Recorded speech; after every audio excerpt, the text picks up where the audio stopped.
शाळेचे सर्व विद्यार्थी, सर्व शिक्षक, आज शाळेचा कार्यक्रम घ्यायचा नाही घ्यायचा सगळा इथपर्यंत इतिहास सगळ्यांनी सांगितलेला आहे आणि मी शालेय व्यवस्थापन समिती आणि सर्व शिक्षकांना धन्यवाद देईन की जरी काही अडीअडचणी नागरिकांनी सांगितल्या असतील, ग्रामस्थांनी सांगितल्या असतील, पण तुम्ही एकदम स्तुत्य असा निर्णय घेतला आणि धाडस करून हा कार्यक्रम आयोजित केला. अतिशय सुंदर अशा वातावरणामध्ये हा कार्यक्रम आता पार पडणार आहे आणि उपसरपंचांनी सांगितलं की पहिलं आम्ही नाही म्हणूनच सांगितलं होतं. तर पदावर कुठलाही माणूस गेला त्याच्याकडे कोणी काही मागायला गेलं तर तो पहिलं नाहीच म्हणतो, कारण अनेक जण त्यांना सांगणाऱ्याच त्यांच्याही पुढं अनेक कामं असतात. असो, पण पारगावची ताकद नवले सर वेगळी आहे.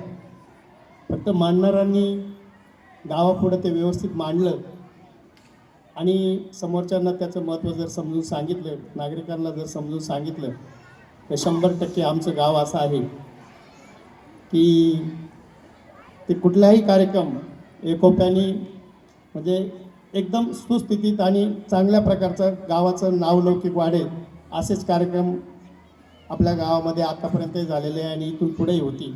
त्याच्यासाठी सर्व गावाचा एकोपा हा फार महत्त्वाचा आहे. आणि डिजिटल शाळेची सुरुवात 10 वर्षापूर्वी या शाळेची म्हणजे तेथून मागचंही काम शाळेचं चांगलंच होतं, पण खरी सुरुवात कैलास तट्टू अध्यक्ष असताना शाळेच्या इनपती फाउंडेशनच्या मार्फत ज्यावेळेस शाळेच्या इमारतीचं काम गावाच्या मार्फत 10% फंड भरून आपण पूर्ण केलं आणि तिथून पुढे खरे शाळेच्या सुधारणेला सुरुवात झाली असं म्हणायला हरकत नाही. सर, एक दिवस असा होता, पापाळे सर त्यावेळी मुख्याध्यापक म्हणून काम बघत होते आणि बाकी शिक्षक त्या काळात तिथे शालेय व्यवस्थापन समितीची मीटिंग चालू होती आणि सचिन डुकरे शाळेचे अध्यक्ष होते, त्यावेळेस व्यवस्थापन समितीचे अध्यक्ष होते.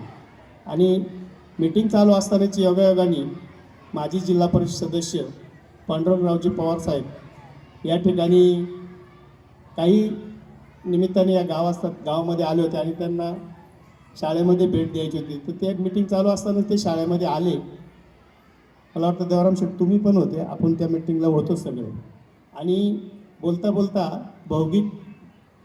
भौगोलिक परिस्थिती बघून, भौतिक परिस्थिती बघून साहेबांनी एक उद्गार काढले होते की पारगाव हे गाव सदन गाव आहे आणि त्या सदन गावामध्ये आपण अतिशय उत्तम प्रकारचे इमारत तयार करून घेतली, पण भौगोलिक इथला भौतिक परिसर जो आहे तो एकदम सुंदर आणि छान केलेला आहे.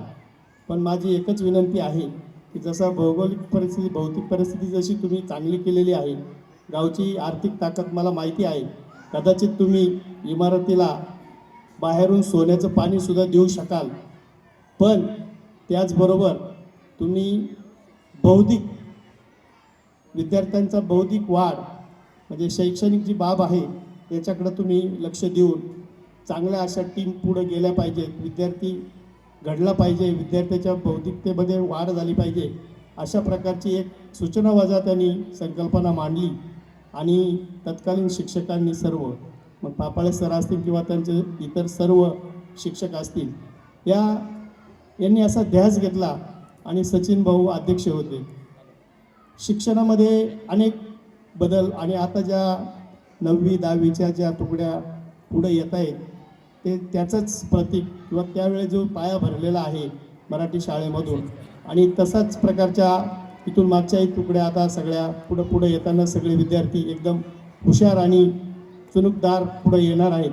आणि त्याचा प्रत्यय आता परत गेल्या वर्षी जसा 10वीचा निकालामध्ये आपल्याला दिसला तसाच पुढे अजून त्याच्यानंतर मग पुढे सगळीकडेच, मग हायस्कूलमध्ये तुम्ही आले, तुमच्या अगोदरच्या मॅडम होत्या, अजून तुम्ही ज्या ज्या संकल्पना मांडतात आणि गावाला महत्त्व जर पटवून दिलं तर गाव एक नाही 100% शैक्षणिक बाबतीमध्ये म्हणण्यापेक्षा सगळ्याच कुठलंच अशी गोष्ट नाही तर ते तुम्हाला गाव नाकारीन. ठीक आहे, काही कामं एका वेळेस जास्त चालू असतील. आता उपसरपंचांनी जसं सांगितलं की सुरुवातीला आम्ही नाही म्हणून सांगितलं होतं, पण तुम्ही हे केल्यानंतर पुढं लोकांनी साथ दिली, चांगल्या कामाला लोक साथ देतात, अशी देत राहतील.